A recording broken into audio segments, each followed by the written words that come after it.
Leitura direta do Novo Testamento, capítulo por capítulo, sem comentários.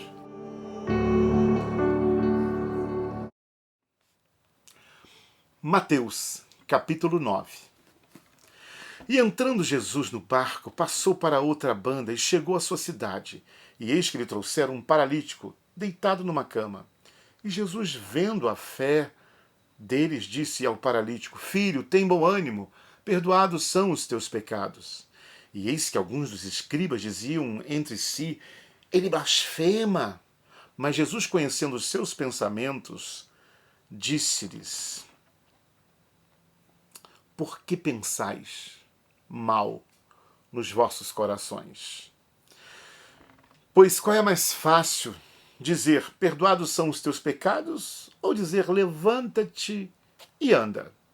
Ora, para que saibais que o Filho do Homem tem na terra autoridade para perdoar pecados, disse então ao paralítico: Levanta-te, toma tua cama e vai para a tua casa. E levantou-se e foi para casa. E a multidão, vendo isto, maravilhou-se e glorificou a Deus, que dera tal poder aos homens.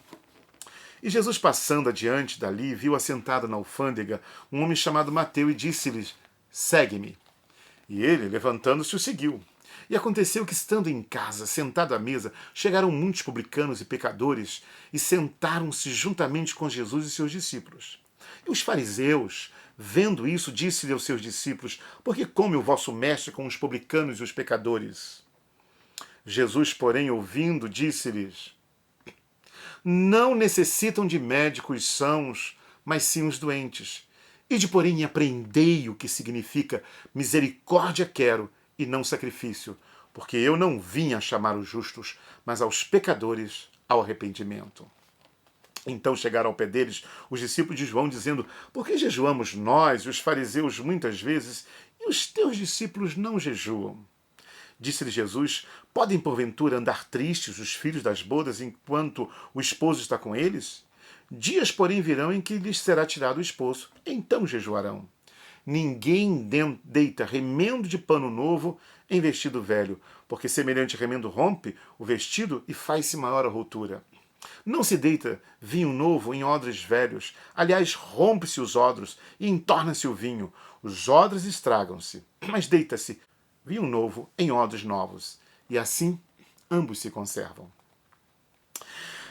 Dizendo-lhe eles essas coisas, eis que chegou um chefe, o adorou, dizendo: Minha filha faleceu agora mesmo, vem, impõe-lhe a tua mão, e ela viverá. E Jesus, levantando-se, seguiu, e ele e os seus discípulos. E eis que uma mulher que havia já 12 anos padecia de um fluxo de sangue, chegando por detrás dele, tocou a orla do seu vestido. Porque dizia consigo: Se tão somente tocar no seu vestido, ficarei sã. E Jesus, voltando-se, vendo-a, disse: Tem bom ano, filha, a tua fé te salvou. E imediatamente a mulher ficou sã. E Jesus, chegando à casa daquele chefe, e vendo os instrumentistas e o povo em alvoroço, disse-lhe: Retirai-vos, que a menina não está morta, mas dorme. E riram-se dele. E logo que o povo foi posto fora, entrou Jesus, pegou-lhe na mão, e a menina levantou-se. E espalhou-se aquela notícia por todo aquele país. E partindo Jesus dali, seguiram-no 2 cegos, clamando, dizendo: Tem compaixão de nós, filho de Davi. E quando chegou a casa, os cegos se aproximaram dele. E Jesus disse-lhe: Crede vós que eu possa fazer isto? Disseram-lhe eles: Sim, Senhor. Tocou então os olhos deles, dizendo: Seja-vos feito segundo a vossa fé. E os olhos se lhe abriram. E Jesus ameaçou, dizendo: Olhai, que ninguém o saiba. Mas, tendo ele saído, divulgaram a sua fama por toda aquela terra. E, havendo-se eles retirados, trouxeram-lhe um homem mudo e endemoniado. E, expulso o demônio, falou mudo. E a multidão se maravilhou, dizendo: Nunca tal se viu em Israel. Mas os fariseus diziam: Ele expulsa os demônios pelo príncipe dos demônios. E percorria Jesus todas as cidades e aldeias, ensinando nas sinagogas deles e pregando o evangelho do reino e curando todas as enfermidades e moléstias entre o povo. E vendo a multidão, teve grande compaixão deles, porque andavam desgarrados, errantes, como ovelhas que não têm pastor. Então disse aos seus discípulos: a seara realmente é grande, mas poucos os ceifeiros. Rogai, pois, ao Senhor da seara que mande ceifeiros para a sua seara. Mateus, capítulo 9.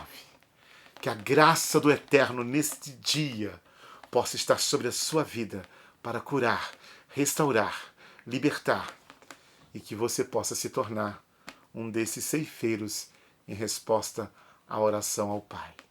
Deus te abençoe neste dia. Bom ter você na leitura direta do Novo Testamento sem comentários. Até o próximo capítulo.